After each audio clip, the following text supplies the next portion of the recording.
Round 3 coverage of the Masters over on CBS, and five-time champion Tiger Woods wrapping up his third round on 18. The long putt for birdie, and Tiger comes close but just sends it a little bit right.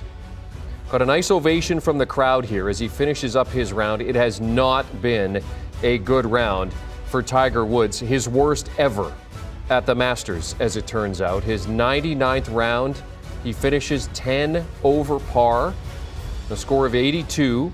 The tap-in that he had there was for par on 18, but that ended a streak of 4 straight holes where he was bogey, bogey, bogey, bogey. It was the second time he'd done that today. As you take a look, previous worst round at the Masters you saw there, 2022, round 3, he shot a 78, but today he surpasses that by finishing 10 over 82. All right, let's bring in golf analyst Doug Bell here to discuss Tiger's round 3. And Doug, it started so promising for Tiger. We were so excited that he was able to get to the weekend this time. He gets 3 straight pars, then the bogey, then the birdie. So, I mean, he's staying even. He had challenges yesterday on holes 3 through 8. He kind of kept it together, but today it really just all came unraveled, and there were questions about, just whether the body is starting to break down on him once again. Let's start with your reaction to what you saw from Tiger's third round today. Well, Jeremy, like you and thousands of golf fans, we were hoping for another Tiger-esque round on a Saturday on moving day, right? But in reality, what we saw really was unexpected. Expected because he's played only, remember at the Genesis Invitational, he played 18 holes the opening round, then he pulled out after 6 holes on Friday with flu-like symptoms, and that's all he's played in 2024. So he came into this week with very minimal preparation, and this golf course is so difficult, Jeremy. I mean, we're seeing the best players in the world struggle. These greens are like carports, and it's just very difficult for the best of the best, and Tiger right now is not the best of the best. Again, he came in with a lot of moxie, a lot of experience at this golf course, and somehow he made 24 cuts in a row. But what happened today, my goodness, it was the perfect storm, right? A player who really, as you mentioned, physically isn't up to the task, hasn't played any tournaments to speak of, championship golf, and then he ran into this buzzsaw of a golf course, and the result was an 82. Unfortunately, the worst round he's ever shot in Masters history. Sad, but again, when you explain it, it was bound to happen. Well, and we saw there too. I mean, he had one time in his career previous to today where he'd gone 4 holes with bogey or worse. He did it twice today. He did it on his first 9 and his second 9. And, it's something that obviously we hate to see because it is Tiger Woods. But, Doug, when you look at his game, you mentioned the fact that he just perhaps not prepared physically for what he was going to face on this golf course. Where does Tiger Woods go from here? Well, we're going to see him tomorrow. Again, I think he made the cut. He was proud of that. Obviously, he will not be happy with an 82. So I think he'll be back tomorrow with hopes of shooting something closer to par. And knowing him, he's going to try everything in his power to break par. I don't know. The course is on a razor's edge. I'm not sure he's capable of that from what we saw today.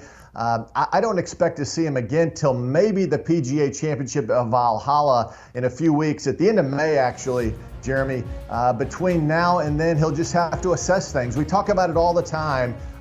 Is retirement perhaps in the future for Tiger Woods, the immediate future? Again, he won't talk about it, but I think he'll have to sit back after tomorrow and have to reassess the week. In some ways, it was a positive. He made the cut. He was excited about it. He texted his good friend Fred Couples and said, hey, I beat your streak.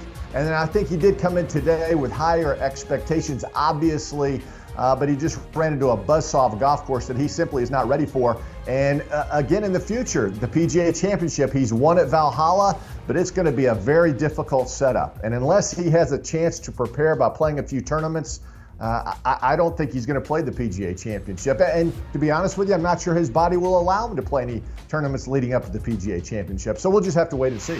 Yeah, our research department putting out a few notes here. His second worst score at any major and worst ever at Augusta. Matches his second worst score as a pro. Matches his third worst score in his career. His seventh round in the 80s as he finished 10 over 72 here, round 3 at the Masters. Doug, you kind of hinted at it there, but I want to ask you, what is the positive? What do we take away from this for if you're Tiger Woods from a positive aspect? Well, the positive is that it appears that he's going to play his first 72-hole tournament of 2024. And over the last 4 years, this will be the third time that he's completed a 72-hole tournament. So that's the big positive. And he's done it at the Masters. It's the biggest stage. I mean, everybody wanted to see him make the cut, and he did. So those are all positives, Jeremy. But again, I think back over the years, I remember when the late Arnold Palmer would play and shoot high scores, and then eventually he called it quits. I don't think Tiger's quite at that level yet, but what we're seeing is the decay of a golf game when he doesn't get to play in big-time tournaments and he doesn't get to practice because physically he can't. So slowly but surely, the great game of Tiger Woods is decaying. It happens to all great athletes, not just golf, but all sports. It's happening before our very eyes. And on this biggest stage at Augusta National, the place he's won 5 times, he fires an 82 on Saturday. Kind of sad, but those things happen in golf. They say it's a very humbling game, and I think Tiger experienced that today. Doug, do you think we will see him on Sunday? Because, I mean, there was discussion during portions of the broadcast about the fact that, physically he was struggling, with the middle part of his round there, certainly swinging through his golf club or his golf swing there, wayward shots, the loose hand on the club at the end, and then just picking up his ball. It looked like he was struggling with that at times. So do you think that there is a chance that we don't see Tiger Woods on Sunday, that he withdraws after what he went through today?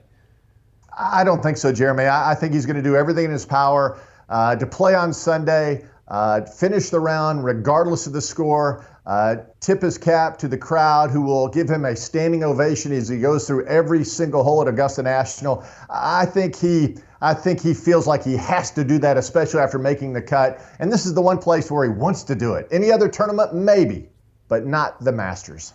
All right, Doug Bell, our golf analyst, joining us to discuss Tiger Woods as he finishes up round 3 with a 10 over 82, his worst round in 99 rounds at the Masters, and Doug's expectation. We're going to see him on Sunday. Doug, great to see you, as always. Thanks for hopping on with us to discuss Tiger Woods and what was a historic round, not in a good way, for Tiger Woods. They're going to be discussing everything that Tiger went through today, what we saw from Tiger and the rest of the round over on the First Cut podcast round recaps, and setting up what we could see coming up on Sunday as the battle for the green jacket continues. A 4-way tie at the top. There is a lot to discuss. You can check out the First Cut podcast wherever you get your podcast audio or scan that QR code. You can listen to the latest episode right now.